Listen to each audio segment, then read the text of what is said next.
नमस्कार प्यारे भाइयों बहनों, सुहाना सफर कार्यक्रम में आप सभी का पुनः अभिवादन है, स्वागत है। हम चर्चा कर रहे हैं वास्तव में जीवन में हर एक व्यक्ति के पास कभी न कभी किसी रूप में भी अहंकार आ ही जाता है। उसको छोड़ने का बहुत प्रयास करते हैं लेकिन छूटता नहीं है। उसका प्रभाव परिवार के ऊपर, समाज के ऊपर, हम जहां भी आसपास रहते हैं उन सब के ऊपर पड़ता है। अहंकारी व्यक्ति खुद वो दुखी रहता है, उसके साथ वाले भी दुखी रहते हैं। मुझे एक दोहा याद आ रहा है। महान संत कबीरदास जी ने कहा है, बड़ा हुआ सो क्या हुआ, जैसे प्रेम खजूर, पंथी को छाया नहीं, फल लागे अति दूर। भावार्थ यही है कि प्रेम का जो खजूर का पेड़ होता है वो बहुत ऊंचा होता है। जो राहगीर होते हैं उन्हें उनका फल का भी लाभ नहीं मिलता, उनका छाया भी नहीं मिल पाता। ठीक इसी प्रकार से कई व्यक्ति बहुत ऊंचे पदों पर आसीन तो हो जाते हैं लेकिन उनका अहंकार हर समय झलकता है। कैसे हम इससे मुक्त हों, कैसे इस पर विजय प्राप्त करें, इस पर विस्तार से चर्चा करने के लिए आज उपस्थित हैं सूर्य भाई जी, संजय भाई, गीता बहन जी। आप तीनों का स्वागत है, अभिवादन है। गीता बहन जी, आपसे मैं इस चर्चा की शुरुआत चाहता हूं कि मनुष्य के अंदर अहंकार तो है और वो कूट कूट करके भरा हुआ है हर व्यक्ति के पास। आखिर अहंकार कहाँ कहाँ दिखता है और उस अहंकार का साइड इफेक्ट, उसका प्रभाव समाज पर, परिवार पर कितना पड़ता है? देखिए, अहंकार एक ऐसी मन की बीमारी है जो हमारे मन की शक्तियों को, टैलेंट्स को, योग्यताओं पर तो भारी पड़ती ही है। साथ में जो सबसे बड़ा खजाना है मन का चैन, उसे भी खत्म करता है। जो ईगो वाला व्यक्ति होता है, जिसके पास अहम होता है, मैंपन होता है, वो अपने को ही केवल दर्शाना जानता है सबके बीच में। उसकी कुछ ऐसी बातें होती हैं कि वो उसे अकेला कर देती हैं और ये अकेलापन उसे अंदर ही अंदर खोखला बना देता है। वो भरपूरता का एक शो तो करता है, मैं भरपूर हूँ, मेरे पास ये है, मेरे पास वो है, लेकिन अंदरूनी रूप से वो खोखला होता है। एक ईगो वाले व्यक्ति को क्या चाहिए? वो ये चाहता है मेरा मान शान हो, मुझे सम्मान मिले, और यदि उसके अपोजिट कोई भी काम हो जाए, उसे मान शान ना मिले, उसे सम्मान ना मिले, तो वो बिल्कुल टूट जाता है। अगर ईगो पे थोड़ा सा भी प्रहार हुआ, छोटा सा भी, तो वो पूरी तरह टूट जाता है। इसीलिए जीवन में लचीलापन होना बहुत जरूरी है। आपने देखा होगा, जिस पेड़ पर लचीली टहनियां होती हैं वो बड़ी से बड़ी आंधी को भी सह लेती है, झूलने लगती है। यूं कहें कि वो उस तूफान में इंजॉय करती हैं, झूल झूल कर लचीली टहनियां। लेकिन जो वृक्ष अकड़े खड़े रहते हैं, जिनमें लचीलापन नहीं है, एक छोटा सा तूफान, एक छोटा सा हवा का झोंका भी उन्हें तोड़ कर चला जाता है। सामना करने की शक्ति किसी भी सिचुएशन की वो नहीं रहती, और उसका वार सीधा उसके हार्ट पर होता है और उसकी आत्मा पर होता है। जो वो अंदर ही अंदर इस तरह से टूट जाता है, निराश हो जाता है, उदास हो जाता है कि उसे अपने हर दरवाजे बंद दिखाई देने लगते हैं। कभी कभी एक अहंकारी व्यक्ति कहीं अगर उसको लगता है कि मेरा पद है, मेरा पोजीशन है, लोग मुझे सलाम करे, लोग मुझे मेरा हाँ जय जयकार करे, तो इसमें कुछ गलत भी तो नहीं लगता? जरूर करे जय जयकार, पर वो बिना अहंकार के भी तो हो सकता है ना। आप एक बात बताइए, मैं आपको भयभीत करके, अपने पद पोजीशन से डरा करके झुकाऊं, और दूसरा कारण ये है कि मैं अपनी महानताओं के सामने आपको झुकाऊं। अहंकार से भी झुका सकती हूँ, लेकिन वो जो सम्मान होगा वो रियल सम्मान नहीं होगा। मैं केवल डर के, मैं केवल भयभीत होकर के आपके सामने सर झुका रही हूँ। लेकिन यदि मेरे अंदर महानताएं हैं तो लोग उनके सामने खुद को खुद नतमस्तक हो जाएंगे। आज हमारे इतनी देवी देवताएं हैं, निरहंकारी हैं, श्री राम, श्री कृष्ण और भी 33 करोड़ देवी देवताएं, हमारे गुरु नानक साहिब हैं, या हमारे जीसस क्राइस्ट है, महात्मा बुद्ध हैं। क्या आपको इनमें ईगो दिखता है? तो अगर अहंकार है तो वहां डर करके तो आप सम्मान ले सकते हो, पर जो दिल का रिस्पेक्ट है वो नहीं मिलेगा। एक भय का सम्मान मिलेगा, दिल का नहीं मिलेगा। चाहिए क्या? अगर मैं झुकाऊं तो मैं दिल से झुकाऊं ना, मैं अपनी महानताओं के सामने झुकाऊं, मैं अपने ईगो के या अपने भय के सामने उनको विवश ना करूं कि तुम झुको मेरे सामने। वो मैं ले नहीं रही हूं, मांग रही हूं, छीन रही हूं, उनसे छीन करके ले रही हूं। एक होता है छीन कर लेना, एक होता है स्वेच्छा से देना।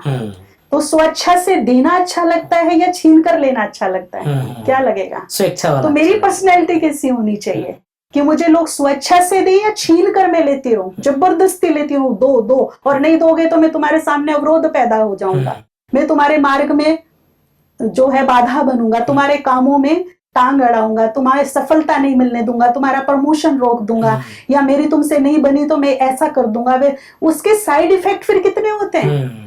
तो कहा भी गया है कि झुकता वही है जिसमें जान होती है और अकड़े रहना तो मुर्दे की पहचान होती है। वास्तव में जो निरहंकारी व्यक्ति रहता है वो बहुत ही ज्यादा निर्माण और सबका प्रिय बन जाता है। यदि किसी मान शान चाहिए तो वो अहंकार के दबदबा करके नहीं प्राप्त किया जा सकता, ये गुणों के द्वारा प्राप्त किया जा सकता है और दिलों में राज्य किया जा सकता है। इसका लेकिन आजकल तो हम समाज में यही देखते हैं कि जिसका दबदबा है उनका ही ज्यादा बोलबाला होता है, वो थोड़े समय के लिए होता है। हाँ। बाकी तो विजय तो उन्हीं की होती है। हाँ। जो सदा निर्माण है, सहयोगी है, स्नेही है, दिलों पर राज्य तो वही कर सकते हैं। लेकिन संजय भाई, हम कई बार ऐसा देखते हैं कि अगर लोग ये कहते हैं कि अरे यार दब के रहोगे तो लोग और दबाते रहेंगे, थोड़ा तो दिखाना पड़ता है, थोड़ा तो अपना प्रभाव छोड़ना पड़ता है, तो क्या ये भी अहंकार है? ऐसा भी नहीं करना चाहिए लोगों को? नहीं, ये भी एक सीमा तक रहता है, बाद में ये भी खत्म हो जाता है। भाई जी, मैं थोड़ा और इसके ऊपर आपसे, क्योंकि आपको तो बहुत अनुभव है, मैं और जानना चाहता हूँ। एक परिवार का मुखिया है, दिन भर अपने कारोबार से घर में आता है। एक ऑफिस का मुखिया है, बॉस है, वो अपने ऑफिस में आता है और वो आते ही सोचता है कि सब लोग मुझे दुआ सलाम करे, सब लोग मेरे को पूछे, मेरे अनुसार कार्य करे।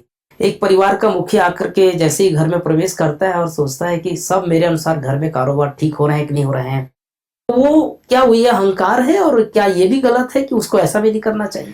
हाँ, गीता बहन की बात सुनकर और संजय की भी बात सुन के मुझे डॉक्टर अब्दुल कलाम याद आए। कहते हैं कि जब वो प्रेसिडेंट हाउस में गए तो अपनी एक अटैची लेकर जी, मैंने और जब बाहर आए, हाँ, जब समाप्त किया उन्होंने अपना राष्ट्रपति का काल, जब वो विदाई लेकर बाहर गए तो भी एक अटैची के साथ बाहर आए। ऐसे महान पुरुष को, जिसको मैं तो एक सच्चा योगी मानता हूँ, वैज्ञानिक योगी। आइंस्टाइन के बारे में भी लोग कहते हैं वो भी एक योगी था, पर हमारे डॉक्टर अब्दुल कलाम सम्मान के पात्र, भारत में तो उनका बहुत सम्मान है। सचमुच ये निरहंकारिता, निर्माणता। और हमारे बाबा ने हमें एक बहुत सुंदर चीज कही थी, जो निर्माण चित्त है उसी में निर्माण करने की शक्ति है, वो क्रिएट कर सकता है। तो देखो डॉक्टर अब्दुल कलाम ने कितना क्रिएट किया, एक नवयुग ला दिया भारत में, विज्ञान के क्षेत्र में, डिफेंस के क्षेत्र में, हमारे भारत को एक शक्तिशाली राष्ट्र ऐसे कोई गिने चुने तो होते हैं भाई, आम लोग तो ऐसे होते हैं। मैं तो यही सोचता हूँ कि हर समाज में कुछ ना कुछ लोग ऐसे योग्य होते भी निरहंकारी होते हैं। एक व्यक्ति ऐसा जो योग्य नहीं है और बहुत भोला है, उसकी बात अलग, लेकिन योग्य होते हुए निरभिमानी होना, तो मैं देखता हूँ पॉलिटिक्स में भी ऐसे लोग हमें दिखाई देते हैं, तो समाज के और क्षेत्रों में भी हमें ऐसे लोग दिखाई देते हैं। कई अधिकारी भी हमें ऐसे मिलते हैं जो बिल्कुल इससे मुक्त रहते हैं। उन्होंने रियलाइज कर लिया होता कि नहीं, हम किसी भी पद पर बैठे हैं, इट्स ओके, लेकिन हमारा ये एक परिवार भी तो है ना। एक डिपार्टमेंट है, एग्रीकल्चर डिपार्टमेंट है, लोग सोचते हैं मैं डायरेक्टर हूँ, ये मेरा परिवार है, 100 लोग काम कर रहे हैं साथ में, तो मेरा परिवार है। लेकिन कभी कभी मैं एक छोटा और दूसरा पहलू भी देखता हूँ भाई जी, की कभी कभी जब व्यक्ति एकदम नम्रचित हो जाता है तो उसका फिर गलत फायदा भी उठाने लगता है। वो है, कुछ लोग ऐसे संसार में हैं अवश्य, कि दूसरों को फिर दबाने लगते हैं, उनकी बात नहीं सुनते हैं। इसमें हमें स्पिरिचुअलिटी तो बहुत मदद करती है अगर हम श्रेष्ठ स्वमान में रहते हैं। देखिए, अगर किसी व्यक्ति ने अपने अंदर ये भाव पैदा कर लिया, मैं एक महान आत्मा हूँ और ये सब जो मेरे ऑफिस में बैठे हैं ये भी बहुत अच्छी आत्माएं हैं, तो उसका ये स्वमान लोगों के मन में उसके लिए एक निर्मल प्रेम की जागृति करेगा, एक सम्मान की जागृति करेगा। इसलिए भगवान ने कहा जो आत्माएं स्वमान में रहती हैं, सम्मान उनके पीछे परछाई की तरह चलता है। तो ये हम अप्लाई करें इसको, तो हमारी निरहंकारिता बिना स्वमान के ना हो। ये हमें ध्यान रखना है कि अगर हम स्वमान खो के निरभिमानी बनते हैं तो कहीं कहीं वो निरहंकारिता कमजोरी बन जाती है, जिसका दूसरे लोग मिसयूज करने लगते हैं। ये भी होता है कहीं कहीं, तो हम कहीं ना कहीं सहन भी करते हैं। लेकिन अगर हम निरहंकारी बन जाते हैं तो प्राप्तियां ज्यादा हैं, लॉस बहुत कम। मान लो 95% प्राप्तियां हैं, 5% लोग, तो दैट्स नेग्लिजिबल, उसको हमें महत्व नहीं देना चाहिए। पर मुझे गीता बहन की बात सुन के एक दो चीजें और याद आ रही थी। जो व्यक्ति अभिमानी होता है ना, उसको अपने अवगुण दिखाई नहीं देते, उसको सदैव दूसरों में अवगुण दिखाई देते। ये इसका एक और निगेटिव इफेक्ट होता है। तो मैं सोच रहा था कि अभिमान जैसे तना है, उसका बीज है बॉडी कॉन्शियसनेस, और इस तने की ये शाखाएं हैं जो गीता बहन सब सुना रही थी। तो ये एक विकृत सा पेड़ बन जाता है मनुष्य के ऊपर, जिसकी छाया नहीं होती, बल्कि जिससे गर्मी मिलती है सदैव, जिससे वातावरण भारी हुआ रहता है। तो हम सभी को ये लक्ष्य तो बना ही लेना चाहिए कि हमें इससे मुक्त होना है। आपने कहा कि दूसरे का गुण हमें दिखाई देता है और हमारा गुण कई बार दिखाई नहीं देता है, तो आखिर अपना अवगुण कब दिखाई देगा, उसके ऊपर कैसे महसूस जब मनुष्य निरहंकारी हो जाता है, जब मनुष्य सेल्फ रेस्पेक्ट में स्थित हो जाता है। देखिए, मैं एक महान आत्मा हूँ, हम एक ही चीज को लें। जब हमें लगने लगेगा मैं महान हूँ, तो छोटा सा काला दाग भी दिखाई देगा। नहीं, मैं महान हूँ तो ये मुझ में नहीं होना चाहिए। ये सोचने भर से कि मैं महान हूँ इतने में आ जाएगा, बहुत अच्छी फीलिंग होगी। और कई लोग इसको भी अभिमान मान लेते हैं, पर ये अभिमान नहीं है, ये स्वमान है, अभिमान को नष्ट करने वाला। जी जी जी जी जी जी। जो हम चर्चा कर रहे हैं कि मन के अंदर जो अभिमान आ जाता है, तो सचमुच ये अभिमान तो वैसे नुकसान तो करता ही है, लेकिन उस अभिमान के ऊपर कैसे हम विजय प्राप्त करें, कैसे जाने कि मेरे अंदर ये अभिमान भी आ रहा है। इसमें तो परिवर्तन शक्ति बहुत काम करती है। हाँ। जिसके अंदर परिवर्तन शक्ति है, कुछ क्रिएटिविटी है, वो व्यक्ति फटाफट अपने लिए नई राहें ढूंढ लेता है। एक बार मैं ट्रेन में सफर कर रहा था, तो दो बच्चे और उनकी माँ, वो भी यात्रा कर रहे थे। तो मेरे सामने वाले सीट पर ही बैठे हुए थे। तो बच्चे कुछ अशांति कर रहे थे, तो उनकी माँ ने उनको एक खिलौना निकाल के दिया कि आप दोनों खेलो। तो छोटा कहने लगा कि मुझे चाहिए, बड़ा कहने लगा मुझे, तो दोनों आपस में झगड़ने लगे।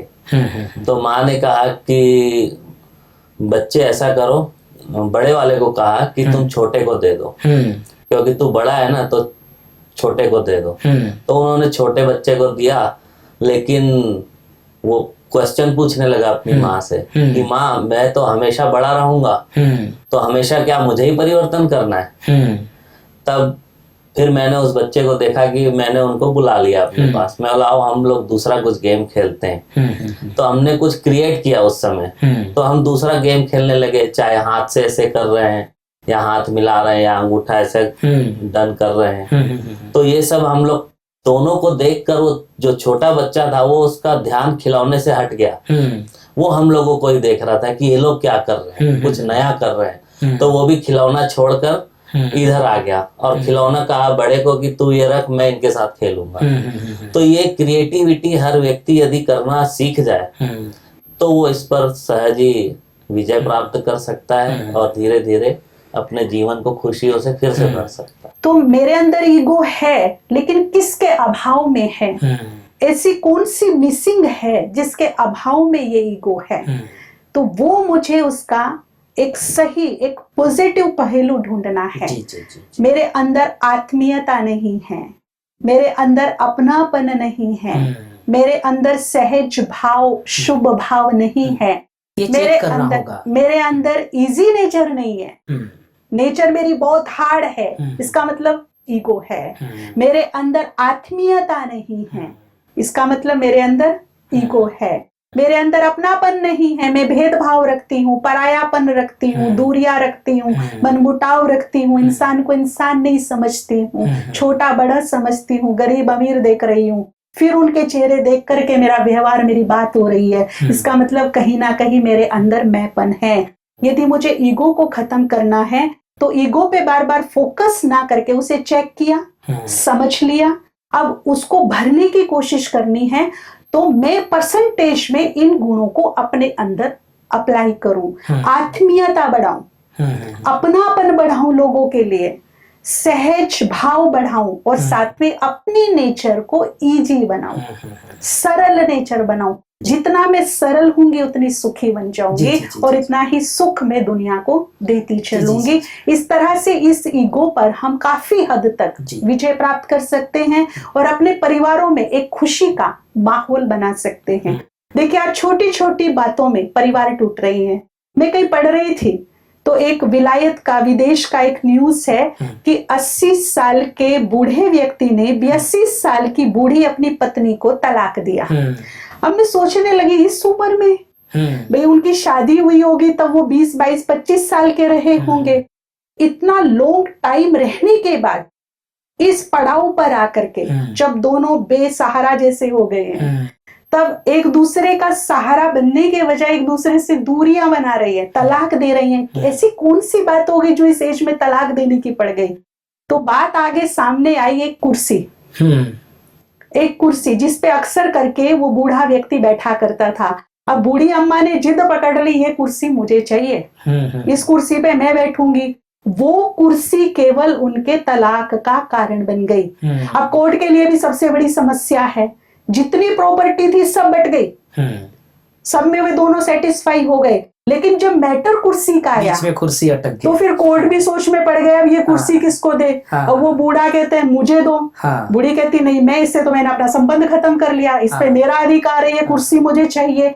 तो देखिए कहाँ हम उलझे हुए, क्या तमाशा बना के रखा हुआ हमने अपने रिलेशन का। एक छोटी सी चीज का, एक जिसकी कोई वैल्यू नहीं है, जैसे हम 50 कुर्सी और बना सकते हैं, उस कुर्सी को लेके हमने अपने रिलेशन को, जो हमारा इतना अनमोल रिश्ता था, इतना स्वीट रिलेशन था, उसको दांव पे लगा दिया। तो देखिए कभी कभी क्या होता है, वैल्यू लेस ईगो हमारी वैल्यूबुल खुशी पर भारी पड़ जाता है। अगर हर व्यक्ति इस चीज पे चिंतन करे कि ईगो या और कोई चीज वो तो वैल्यूलेस है, उनकी कोई कीमत नहीं, उसके कारण हम अपनी अति मूल्यवान खुशी को नष्ट करें तो ये बुद्धिमानी नहीं है। मैं अपने सभी भाई बहनों से, दर्शकों से कहूंगा कि इस पे चिंतन करें कि हमारे जीवन में कितनी वैल्यूलेस बातें आती हैं जिनकी कीमत 1 रुपया भी नहीं होती, और हम अपने कितने अनमोल संकल्पों को नष्ट कर डालते हैं, जीवन पर उसका इफेक्ट बना लेते हैं और चीजें एकदम दब जाती हैं। और सभी को मैं ये कहना चाहूंगा, सफलता के मार्ग पे कोई व्यक्ति आगे बढ़ रहा है, लेकिन किसी चीज का यदि प्रेशर अपने ऊपर रख लिया तो भारी पड़ जाएगा। मुझे याद आ रही है ईगो की बात। एक व्यक्ति अपने जीवन में बहुत सफल होता जा रहा था, अभिमान आ गया उसको, जल्दी नहीं आया, थोड़ा बाद में आया, 40 साल के बाद आया कि वाह, मैं जो काम करता हूँ सफलता मुझे प्राप्त हो जाती है। स्वाभाविक रूप से आ ही जाता है। यही मैं कह रहा था कि 40-42 साल के बाद नेचुरल रूप से उसके मन में ये फीलिंग होने लगी कि मैं जो काम हाथ में लूंगा उसमें सफलता मिलेगी। मेरे पास भी वो आया, उसने अपनी ये बात रखी, झलक रहा था कि थोड़ा ईगो अंदर आ गया।